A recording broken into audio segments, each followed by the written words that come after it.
Today we're going to take a look at polar functions. We're going to start by talking about just what polar functions are, what polar coordinates are. Polar functions are extremely useful with radar, navigation systems, mapping, all kinds of astrophysics, astronomy. They help describe the position of objects in circular or rotational motion. So that's why it's especially useful for physics. And also in astronomy because of those rotational motion applications. I have a few things here to talk about. The pole, which is the origin, fixed point from which an initial ray called the polar axis is constructed. Your polar axis is the line theta equals 0. Each point P, that is a polar coordinate, has the form r comma theta. So this is a difference. We're used to rectangular coordinates that are x comma y. Now with polar, we're thinking of r comma theta. R is the directed distance from the origin to the point. So we always think of r as like the radius, the distance from the origin to the point. Theta is your directed angle, counterclockwise, which is what we're used to doing anyway, from the polar axis to that segment that connects the pole to your point P. There's a visual here to the right just to kind of give you an idea of what we're talking about. Again, r is your distance from the origin, and we call it radius. And then your polar coordinates are always in the form r comma theta. The hardest part for some people is moving from thinking in terms of x and y, moving left, right, up, and down, and now thinking r and theta. Again, r is your radius, the distance from the origin, and then theta is the angle. Let's talk about how to convert. Okay, I've got some important pieces up here. If we want to convert from polar to rectangular coordinates, or if we want to convert from rectangular coordinates to polar coordinates, then these can be especially useful, these different equations. X is in the form r cosine theta, and y is in the form r sine theta. That can help us if we know what r is and what theta is for our polar coordinates. We can plug into those formulas to find the x coordinate and the y coordinate and convert. Okay. Similarly, over here to the right, we have some other equations that can help us convert the other way. Tangent of theta is equal to y over x. So if we have our x and y coordinate, we can simply plug into this formula to help us figure out what theta is going to be. And then r squared equals x squared plus y squared. Okay, so let's take a look at trying to do some conversions. We're going to start by converting 2 pi, which are polar coordinates, into rectangular coordinates. Oh, and I didn't pick my pen. Let me do that. All right. We're going to convert from polar to rectangular. So again, these are polar coordinates. So 2 is your r, and theta is that pi. Okay, so it can be helpful, especially at the beginning, to kind of label those. If it helps you, feel free to do so. Now we want to convert into rectangular coordinates, so we need x and y. So remember what we wrote down as our equation. We said x is equal to r cosine of theta. So let's plug in. R is 2 and theta is pi. So we have 2 times cosine of pi. Cosine of pi is -1, so we have 2 times -1, so that gives us -2 for our x coordinate. Now, we wrote down that y was equal to r sine of theta. Let's plug in again our r and our theta. R is 2 and theta is pi. Sine of pi is 0. 2 times 0 gives us 0. So the polar coordinates 2 comma pi converted to rectangular coordinates are -2 comma 0. Okay, let's try another one. Convert the polar coordinates square root of 3 comma pi over 6 into rectangular coordinates. We're going to do the exact same thing. Again, if it helps you, might want to label r theta. So let's start with x. X is r cosine theta.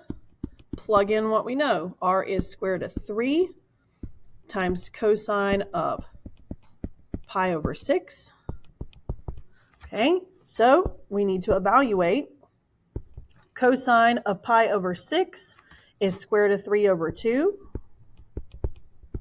Square root of 3 times square root of 3 over 2 would give us 3 over 2. So that's our x coordinate. Now let's look at y. Y is r sine of theta. If we plug in, that's square root of 3, times sine of pi over 6.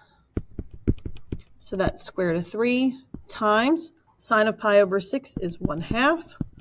Square root of 3 times 1/2 gives us square root of 3 over 2. So if we convert these into rectangular coordinates, we have 3/2 comma square root of 3 over 2 as our rectangular coordinates once we convert. Move this down here. All right. One more. Let's try one more. Work with some negatives. Probably a good idea to do a little practice with some negatives. Again, this is r comma theta. Let's plug in. X is r cosine theta. So we have negative 4 times cosine of negative pi over 4. So that's negative 4. Now we need to evaluate cosine of negative pi over 4. Cosine of negative pi over 4 is square root of 2 over 2. If we multiply negative 4 times square root of 2 over 2, that would simplify to be negative 2 square roots of 2. Now let's try to find our y. R times sine of theta. Let's plug in. That would be negative 4 times sine of negative pi over 4. So that's negative 4 times. Now we need to evaluate our sine of negative pi over 4. That would be negative square root of 2 over 2. If we multiply here, we have a negative times a negative, so we end up with positive 2 square roots of 2. So our rectangular coordinates are negative 2 square roots of 2, comma 2 square roots of 2. All right. Let's try some now converting the opposite way. Let's start out with some rectangular coordinates, and we're going to convert them into polar coordinates. Let's take a look. First of all, we have, again, if it helps you, you can label them. Now we're labeling the opposite way because we have rectangular coordinates to start with. So this is x comma y. Let's think about what we wrote as our other formulas. To figure out what theta is, we said that tangent of theta is equal to y over x. We're used to that with our unit circle. So tangent of theta is equal to y, which is 1, over x, which is negative 1. 1 over negative 1 is negative 1. So we need to think, where is where is tangent equal to negative 1? Also, take a look at your point. This point, negative 1, 1, would be in the second quadrant. Okay, that would be in the second quadrant. So let's think about, where is tangent equal to negative 1 in the second quadrant? That happens at theta equals 3 pi over 4.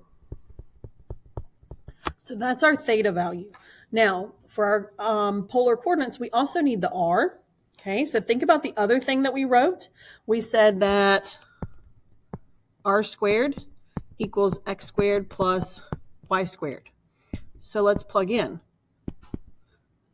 Negative 1 squared plus 1 squared. So r squared is going to equal 2. That means r is square root of 2. So that would be the polar coordinates, square root of 2, comma, 3 pi over 4.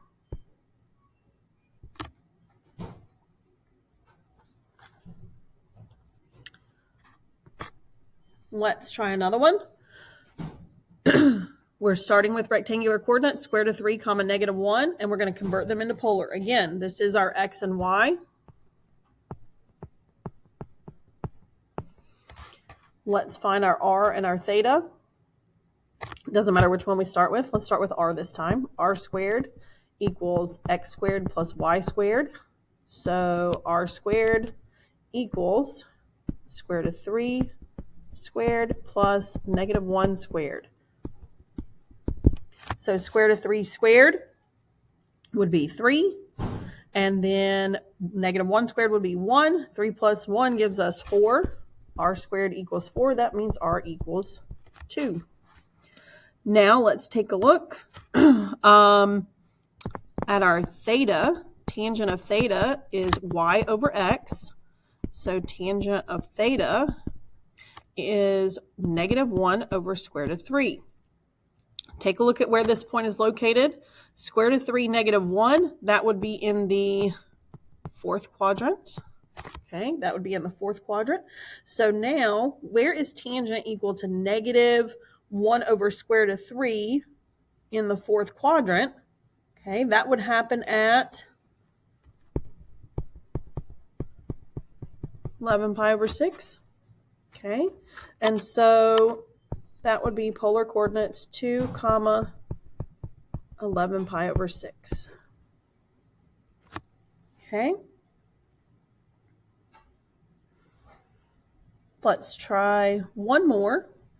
Convert rectangular coordinates 0, 2 into polar coordinates. Again, this is your x, y. Let's find our r.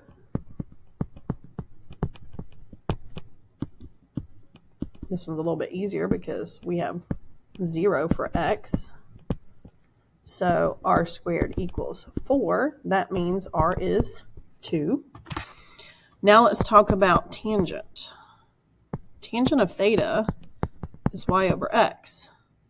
Well, if we try to do that, that gives us 2 over 0, which is undefined. So at this point, if our tangent is undefined, think about where this is located. Look at 0, 2. 0, 2 would be on your y-axis. Okay? Theta would have to be pi over 2. Tangent is undefined at pi over 2.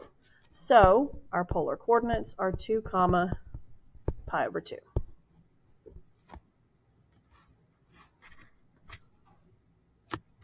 All right, let's do a few where we have to convert some equations. This is a little bit different. We're still going to use a lot of the same things, but it's a little bit different process than just converting the coordinates. So this first one, we have the polar equation r equals 6 cosine theta, and we're going to convert it into a rectangular equation.